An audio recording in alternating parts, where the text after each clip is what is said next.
Pak Andreas, yang mana tadi disebutkan begitu ya oleh Pak Andri berbagai macam ancaman yang kiranya juga berpotensi mengancam stabilitas di Republik ini baik dari sisi pangan maupun dari segi ekonomi. Kalau Anda melihatnya seperti apa, Pak Andreas? Silakan. Iya, sudah barang tentu ada perbedaan pendapat ya. Pertama terkait dengan perubahan iklim. Di satu sisi ada beberapa kelompok ilmuwan tidak percaya terhadap perubahan iklim. Di sisi yang lainnya percaya pada perubahan iklim. Karena perubahan iklim ini kan memiliki waktu rentang yang cukup panjang ya. Seperti perubahan suhu itu kan rentangnya dari abad 19 kemarin sampai sekarang kan. Kenaikan suhu di atas 1,5 katakanlah. Jadi itu. Tapi terlepas dari itu semua, yang sekarang ini sedang terjadi, ini memang fenomena yang rutin kita alami. Fenomena La Nina dan fenomena El Nino. Fenomena La Nina kemarau basah tahun 2020 kemarin sampai tahun 2022, lalu sekarang kita memasuki fenomena El Nino. Kan yang kering berkepanjangan ya, walaupun kemudian masih ada fenomena lain yang rutin juga di kita, musim penghujan, musim kemarau. Lalu beberapa hal tersebut, untuk beberapa hal itu barangkali terlalu dilebih-lebihkan. Maksud saya gini, misalnya tahun 2020. Tahun 2020 itu kan FAO juga melaporkan bahwa dunia akan mengalami krisis pangan, kan? Tahun 2020. Padahal Indonesia saat itu iklimnya La Nina, kan? Iklim kemarau basah. Walaupun kita tidak mampu memanfaatkan La Nina tersebut dengan baik.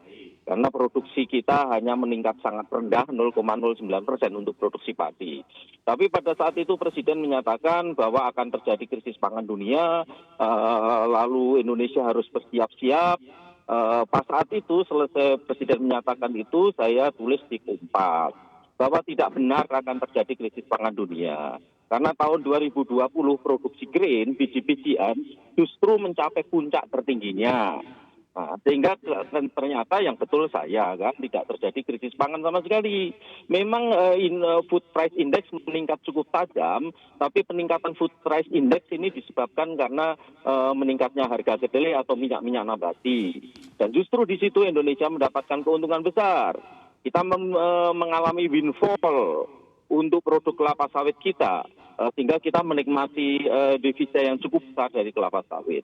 Jadi itu, lalu tahun 2021 dikabarkan lagi terjadi krisis pangan. Saya bantah lagi, nggak benar itu.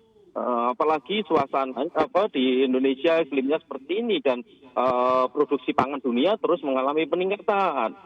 Nah, sekarang tahun 2023 kita mengalami peristiwa El Nino, iklim kemarau berkepanjangan.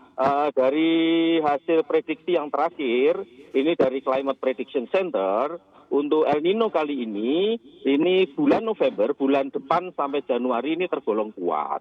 Tapi pada saat bersamaan kita sudah memasuki musim penghujan. Jadi kalau saya pribadi, saya tidak terlalu mengkhawatirkan terhadap produksi pangan nasional maupun produksi pangan dunia. Produksi pangan dunia di periode tahun 2023 ini memang turun. Tapi turunnya tidak akan mampu menyebabkan krisis pangan dunia. Karena hanya sekitar 1,3%, dan itu didominasi oleh produksi grain dunia. Nah, tapi produksi grain juga sangat fluktuatif karena wheat, gandum juga meningkat produksinya. Jadi itulah yang terjadi, Mas. Dalam arti apa? Kita perlu menyikapi dengan hati-hati karena isu-isu global seperti itu seringkali digunakan di Indonesia. Lalu akibatnya apa? Akibatnya wah kita harus impor ini karena nanti dunia akan seperti ini. Yang tertekan siapa? Sedulur tani kita. Itu yang paling tertekan menghadapi isu-isu yang seperti itu. Kenyataannya juga nggak terjadi. Itulah. Memang kalau produksi tahun ini turun, perkiraan turun 5%. Tapi dari BPS rilis terakhir itu turunnya hanya sekitar 2%. Impor yang sudah diimpor, pemerintah sudah memutuskan 2,3 juta ton beras harus diimpor. Lalu Presiden menyatakan tambah lagi 1,5 juta ton. Ini informasi dari mana dan bagaimana ini bisa dilakukan? Dan itu nanti yang paling terkena adalah sedulur-sedulur tani kita. yang di bulan Maret nanti sudah memasuki panen raya. Jadi itu Mas, jadi kita perlu menyikapi hati-hati segala isu yang muncul terkait dengan krisis pangan, terkait menyetop ekspornya dan lain sebagainya. Kita harus hati-hati mencerna itu semua. Untuk Baik. apa? Untuk kepentingan Indonesia. Karena siapa yang paling beruntung Mas kalau terjadi isu-isu seperti itu? Negara maju. Karena negara maju adalah eksportir pangan terbesar di dunia. Jadi itu. Sehingga mereka amat sangat berkepentingan dengan harga pangan naik. Dan untuk itu berbagai isu bisa dimunculkan. Dan itu terjadi dan dimakan mentah-mentah oleh Indonesia. Terima kasih.